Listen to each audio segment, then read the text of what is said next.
All right, y'all, here are some of the gorgeous papers that I printed out in the 12 by 12 format from Teresa Collins' newest Lemon Blooms collection.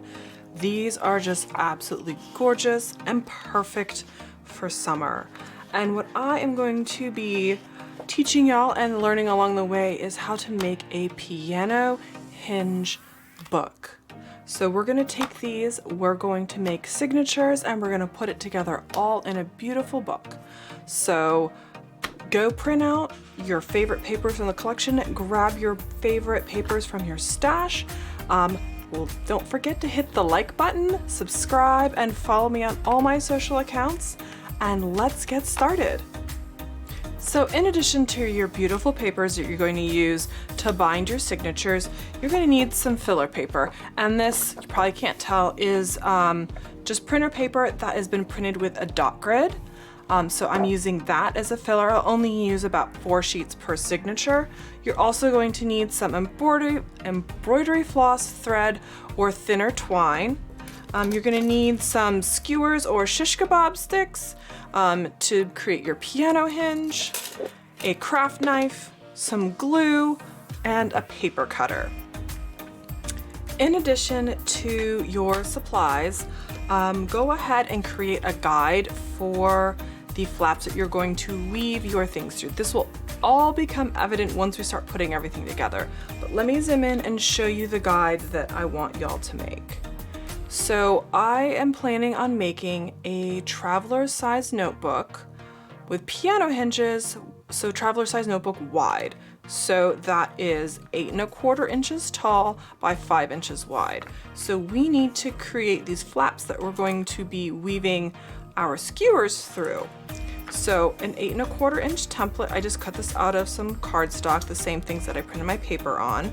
And you're going to leave a 1/4 inch at the edge, so half of this triangle.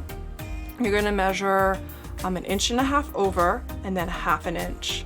And then it's 1/2 inch wide and 1/2 inch deep, and it's 8 1/4. So just, it works out perfectly.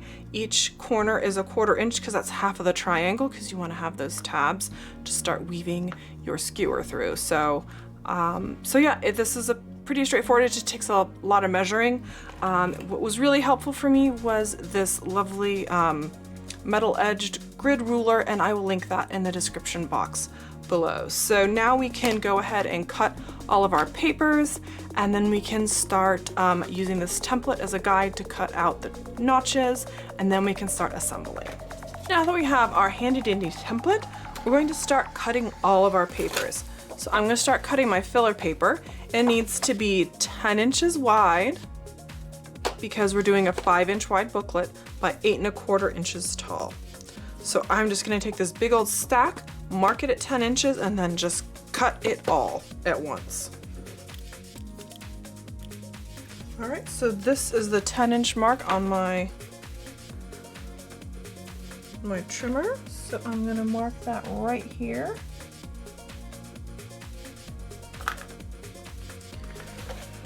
There we go. Make sure everything is relatively lined up.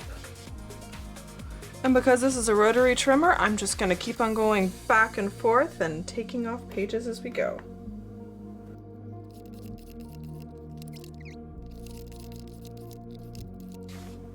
There we go. 10 by 8 1/4. So we're going to take off 1/4 inch from this paper.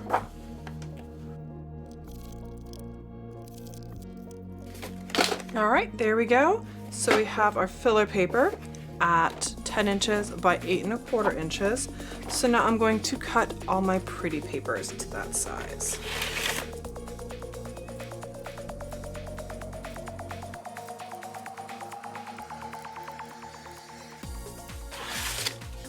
These papers are just so gorgeous, perfect for summer. I love these.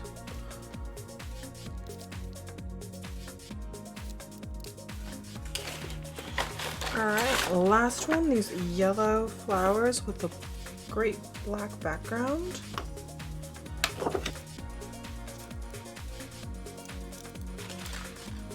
All right, So now we want to go ahead and score all of our papers. I guess another piece of equipment that y'all are gonna need is a scoring board. So let's go grab that. All right, so I'm gonna score a few pages of the filler paper at a time, but because our paper is 10 inches wide, we're gonna score at the 5-inch mark.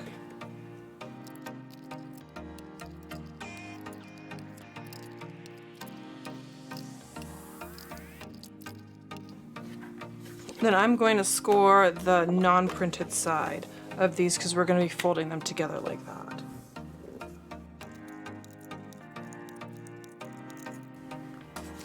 All right, now once we have the crease in this paper, you can kind of see right there, we're going to go ahead and fold it in half.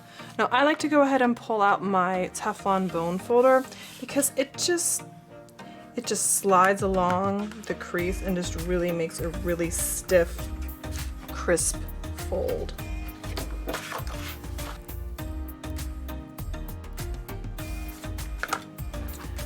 All right, I probably cut too many papers, but so what we want is we want to make signatures like you do when you're bookbinding. So I'm going to take 4 of these sheets and then fold them and put them inside each of these.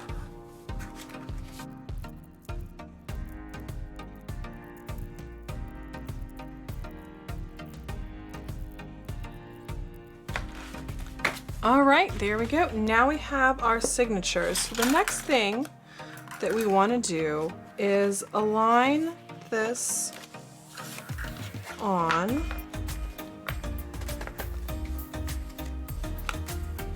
here. And don't worry, once we get everything cut, we can trim this little excess down because when you fold them together, they will splooge out a little bit. Well, we can trim that off and make it look super pretty for when we're done. So I'm going to take our template, just slide it around, and then line it up, and then I'll be drawing pencil lines on this side, and we're going to be cutting this with our craft knife. I'm actually going to get a new blade because I've used it a little bit, so a nice sharp blade will really help us get through the thickness of this paper.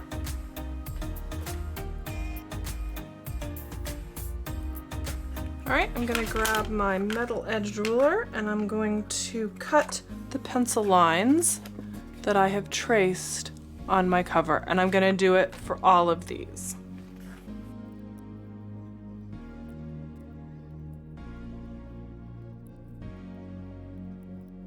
There we go. And to give y'all an idea of what's going to happen is we are going to be weaving these through. So you're going to be going every other one.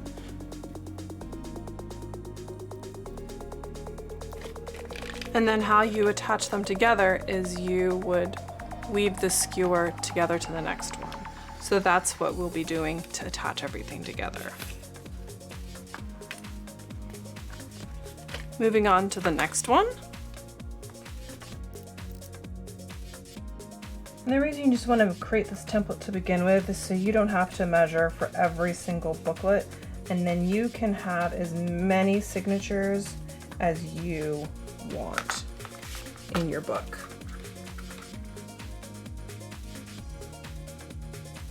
And you definitely want to be doing this on a self-healing cutting mat, whether it's a big one like mine or a cheapy one that y'all saw in a video earlier that you can get at the dollar store. Just anything, any self-healing mat will do, or cutting mat.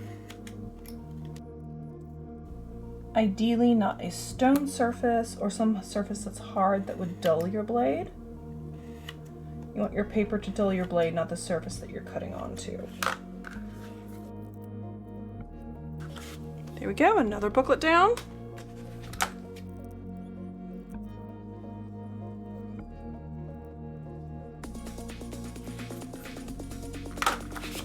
There we go, we've got another one.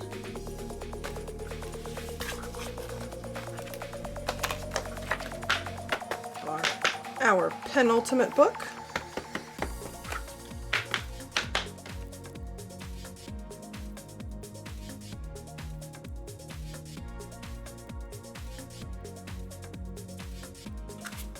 All right, we're done with our penultimate one.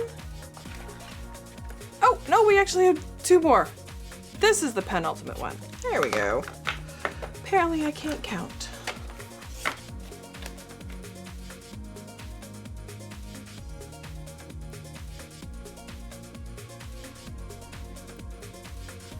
All right, there we go. And then our final booklet.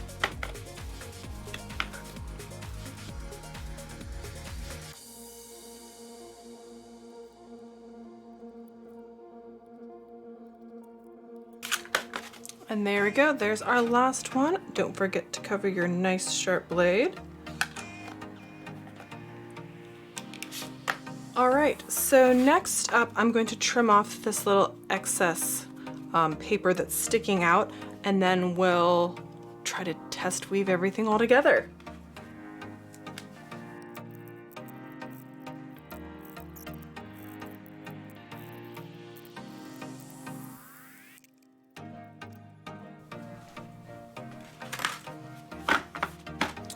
All right, we've got our signatures and we've got our skewers. So let's start putting it together. So like I showed you, after I cut my first one, you want to go around every other tab. You're gonna go in the middle of the signature when you're going through your booklet. So you're gonna skip this first tab, go through the middle of the signature, skip the next one, and then go into the next one. All right, and then we're gonna get our next one, put it up next to it, and then we're gonna go start in the middle of the one that we skipped, come out, and then go into the middle of the signature of the next one.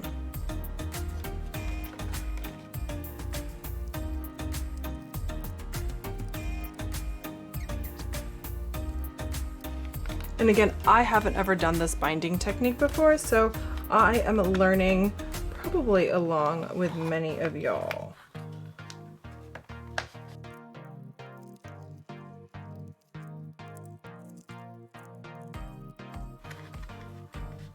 I know how it's supposed to go, but doesn't want to go.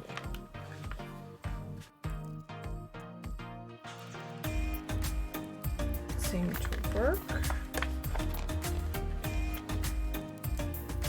That one is going to keep on adding and building these up.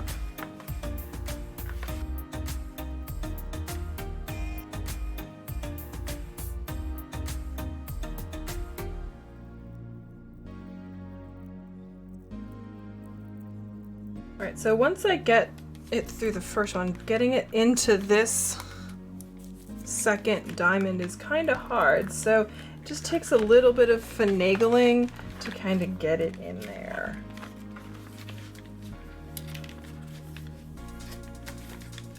But the point really helps on these skewers.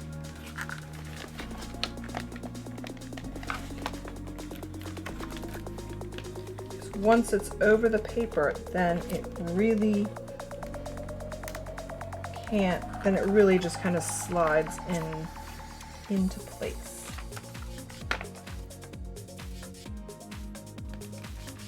There we go, using my fingernail, just helping it get in was, oh, really worked. I think it's getting a little bit harder once once the signatures are. There we go, that is looking so cute. All right, last one. And so I made a mistake. I thought I had 6 signatures. I needed 6 skewers, so you actually need 7 because you want to finish these flaps off. Oh, let's see. This one you didn't go where you're supposed to. Kept on missing these. There we go. There we go. I'm going to go grab another skewer and then we'll move on to the next step.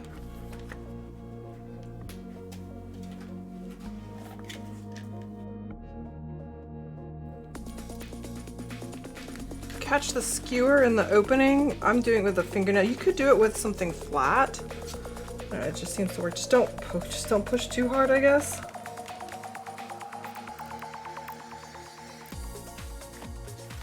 There we go, it's finished. Now we're going to cut off these pointy ends because we don't want to get stabbed. So let's get a ruler and we'll cut down just below the taper. So all of these are pretty much even. So I'll take my handy dandy. You know what, we're gonna get a marker. Yeah, we're gonna get a pencil because there we go. We've got marks on there. So you can get some wire cutters, some, you know, honestly, gardening shears, like the smaller ones. All right. Or some heavy duty scissors. I'm gonna try my Tim Holtz scissors on these. So here are my Tim Holtz scissors. Just pull these out away from the other ones and then just cut them. We'll see how well this works. Oh yeah, that worked perfectly. These do a really good, they're really good at heavy duty cutting. And I'm going to sandpaper this with, so I get off that last little, let me see if we can just trim off that little splinter. There we go, and then get some sandpaper, or you could use a really coarse nail file. Actually, here is a handy dandy sanding block that my dad actually made me. Just glued onto plywood and cut out a rectangle. So when it's not pokey anymore, you know you're done. So moving on to the next one. Out of the way. And then these Tim Holtz scissors do a really good job. They have a little bit of, I think they have like, I don't know, they have a little bit of a micro serration on them or something like that that really lets them just cut through hard stuff. I think, I don't know, I think they make craft sanding blocks. You could grab one of those, or you can just grab a sanding block from your hardware store. That would work as well. Or like I said, a super coarse nail file would work as well. And that is nice and smooth. There we go. I'll probably be finding skewer points all over the studio. All right, so I'm just kind of banging it on a hard surface, trying to get them evened up as best I can so they look great on both sides. So the next thing we're going to be doing is taking our twine, embroidery floss, or just plain old thread. You can just use regular sewing thread, and we're going to be weaving this together right here so it all stays in place and it's a nice sturdy binding. All right, so just pull off a good length of your thread or whatever you're using and cut it, and on one end tie a knot like so, and then what you're going to end up doing is you're going to weave in and out of your skewers. And this is going to hold your skewers in place, making it a sturdy binding. So I'm just going to weave this tail in like this. And then just sit and have fun with this part.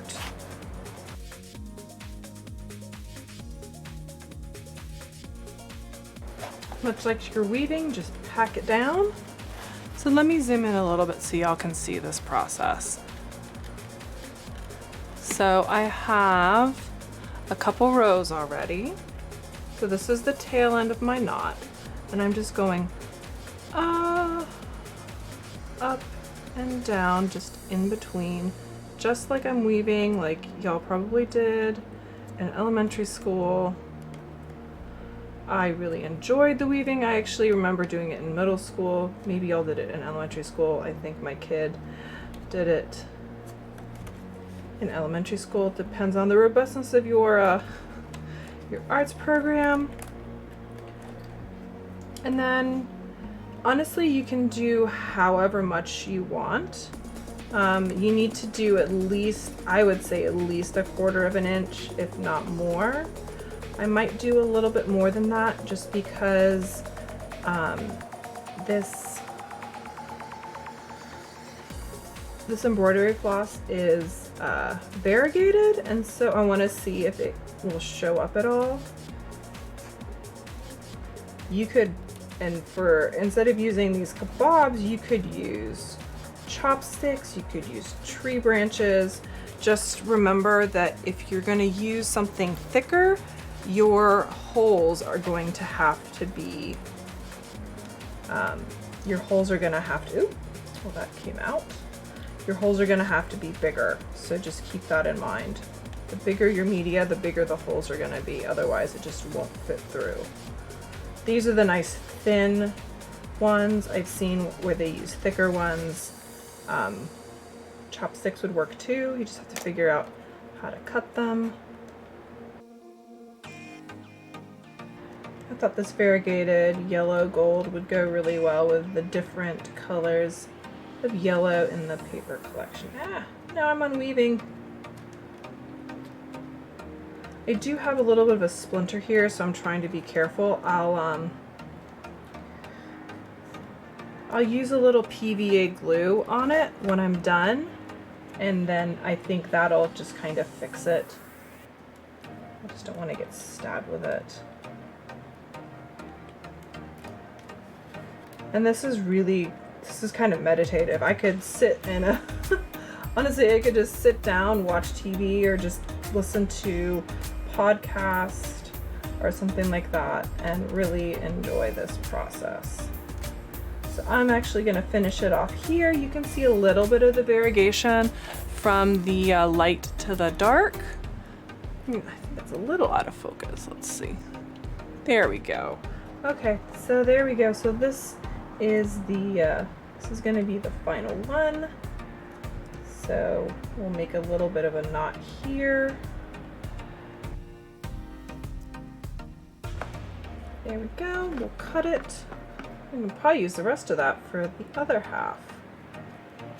Cut it, and then I will put a little dot of the PVA glue on both of the knots so they don't go anywhere. And this is a flexible glue, so you can, I'll put a little out here. I'll use the tip to put it on here. Just made a little puddle.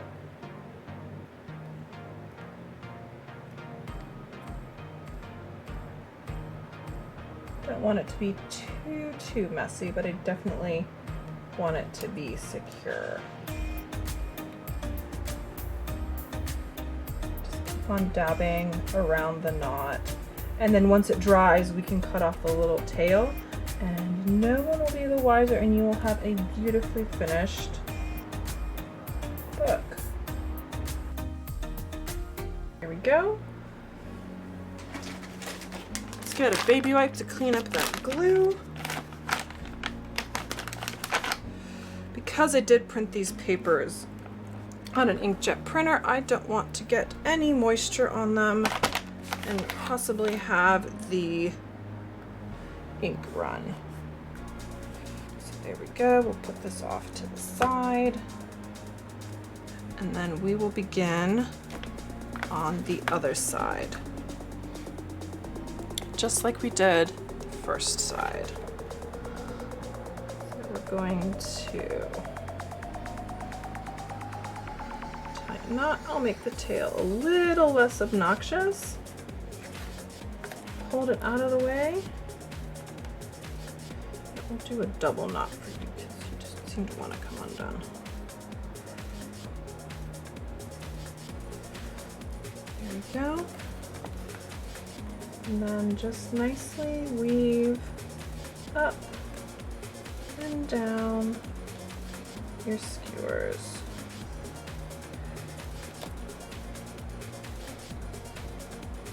Using my fingernail to kind of guide embroidery floss a little bit, holding it down. And then once I've got the 2 rows, I'm gonna pull a little taut and make it nice. I'm gonna pack it down.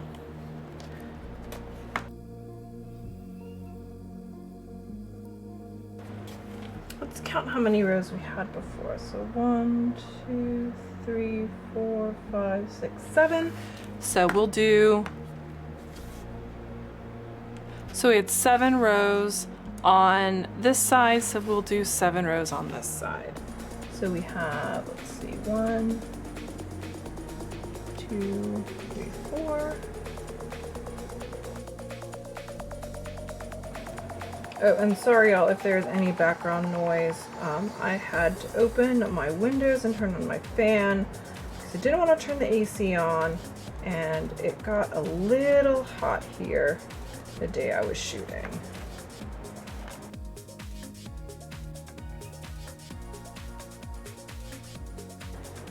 All right, we've got 7 rows. So let's finish this off. There we go. All right, put out a little bit more of that glue. The cap is stuck to me, oh my goodness. Okay, there we go. Put a little dot out. Get our little kebab or skewer piece, and then let's put some dots of glue on the knots so we can trim them once it gets dry. The knot for this one got on the inside right here, so we'll just dot right here. Dot on either side just to make sure that it doesn't go anywhere. There we go. All right, so there is our mostly completed book. I'm gonna let the glue dry. It shouldn't take very long. It's really dry here right now. And then we can start decorating and embellishing and using this as a notebook.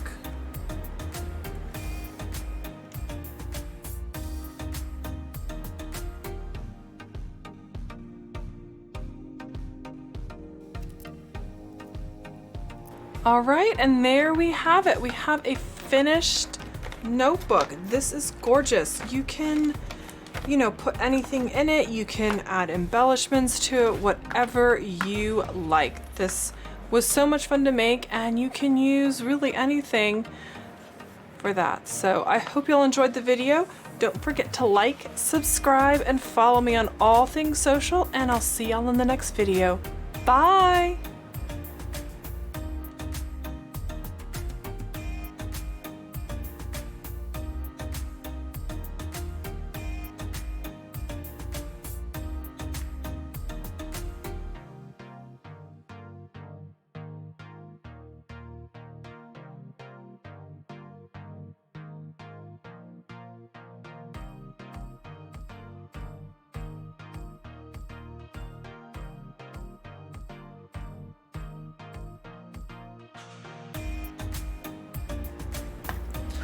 All right, let's trim these ends, make it look pretty.